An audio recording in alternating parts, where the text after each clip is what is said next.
السلام عليكم ورحمة الله وبركاته. الحمد لله رب العالمين والعاقبة للمتقين والصلاة والسلام على أشرف الأنبياء والمرسلين نبينا محمد وعلى آله وصحبه أجمعين ومن تبعهم بإحسان إلى يوم الدين، أما بعد. فعن عائشة رضي الله تعالى عنها قالت: استأذن رجل على رسول الله صلى الله عليه وسلم فقال: ائذن له بئس أخو العشيرة أو ابن العشيرة. فلما دخل ألان له الكلام. قلت: يا رسول الله، قلت الذي قلت ثم ألنت له الكلام؟ قال: أي عائشة، إن شر الناس من تركه الناس أو ودعه الناس اتقاء فحشه. رواہ البخاری. بخاری شریف کی ایک روایت ابھی آپ کے سامنے پڑھی گئی ہے۔ ام المؤمنین حضرت عائشہ صدیقہ رضی اللہ تعالی عنہا بیان فرماتی ہیں: استأذن رجل علی رسول اللہ صلی اللہ علیہ وسلم، کہ ایک شخص نے اللہ کے رسول صلی اللہ علیہ وسلم سے گھر کے اندر آنے کی اجازت طلب کی۔ فقال ائذن له، آپ نے کہا اسے اجازت دے دو۔ بئس اخو العشیرہ او ابن العشیرہ، مگر یہ شخص اپنے قبیلے کا بڑا بدترین آدمی ہے، فلاں قبیلے کا یہ آدمی سب سے بڑا برا آدمی ہے۔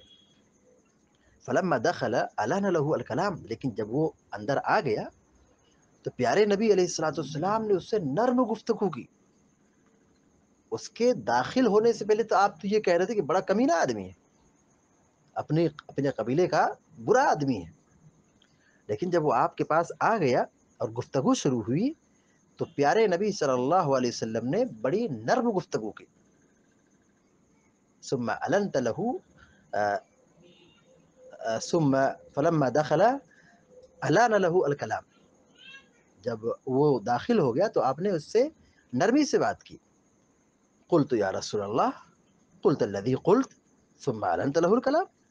ام المومنین حضرت عائشہ صدیقہ رضی اللہ تعالیٰ عنہ بیان فرماتی ہے کہ میں نے کہا: اللہ کے رسول صلی اللہ علیہ وسلم، ابھی آپ نے جو کہا سو کہا، پھر آپ نے اس سے نرم گفتگو کی؟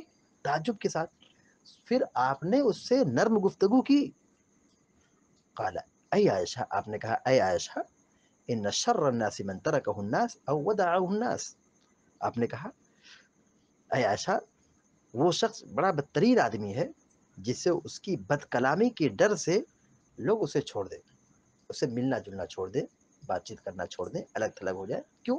بڑا گھٹیا آدمی ہے، بس زبان آدمی ہے، اس کے ساتھ رہیں گے تو ہمیں تکلیف دے گا، اپنی زبان سے برا بھلا کہے گا۔ تو سماج کا سب سے بدترین آدمی وہ ہے جس کو لوگ چھوڑ دیں، جس سے لوگ الگ تھلگ ہو جائے۔ کیوں؟ اس کی بد کلامی کی وجہ سے، بد کلامی کے ڈر کی وجہ سے، فحش گوئی کی وجہ سے اس کے ساتھ رہیں گے تو کچھ نہ کچھ سننا پڑے گا، اس کے ساتھ رہیں گے تو کچھ نہ کچھ سہنا پڑے گا۔ تو جو بد کردار کس سماج میں جو فحش گو، بد کردار اور بدتمیز قسم کے ہوتے ہیں، ایسے لوگوں کے ساتھ ہمارا کریکٹر کیا ہونا چاہیے؟ ٹھیک ہے وہ برے ہیں تو ضرور برے ہیں، لیکن اگر وہ ہمارے گھر میں آتے ہیں، ان سے ہمارا کوئی معاملہ ہوتا ہے تو ہم ان کے ساتھ برے نہ بنیں۔ اگر وہ برے ہیں سماج کے، یقیناً برے ہیں، اگر ان سے ہمارا کوئی معاملہ ہو، ہمارے پاس آئیں یا ہم ان کے پاس جائیں، تو ہماری جو ان سے گفتگو ہو، ہمارے جو معاملات ہوں، ہم نہ برے بن جائیں ان کے ساتھ، بلکہ ہم اپنے اخلاق پر قائم رہیں، اپنے اخلاق پر، جو ہمارا اخلاق جو احسان پر مبنی ہو، حسن سلوک پر مبنی ہو، حسن تعامل پر مبنی ہو، ہم اس کے ساتھ یہ برتاؤ کریں۔ دیکھیے اس کی ایک زندہ مثال پیارے نبی علیہ الصلوۃ والسلام کی عملی تفسیر ہے۔ پیارے نبی علیہ الصلوۃ والسلام کے پاس وہ جب آئے اندر تو آپ نے اس سے نرم گفتگو کی۔ حضرت عائشہ کو رضی اللہ تعالیٰ عنہ کو یہی تو تعجب ہوا۔ پیارے نبی صلی اللہ علیہ وسلم کی سیرت اور آپ کا طریقہ یہ ہمیں سبق پڑھاتا ہے کہ ہم اخلاق حسنہ پر قائم رہیں، بروں کے ساتھ بھی اچھا سلوک کریں۔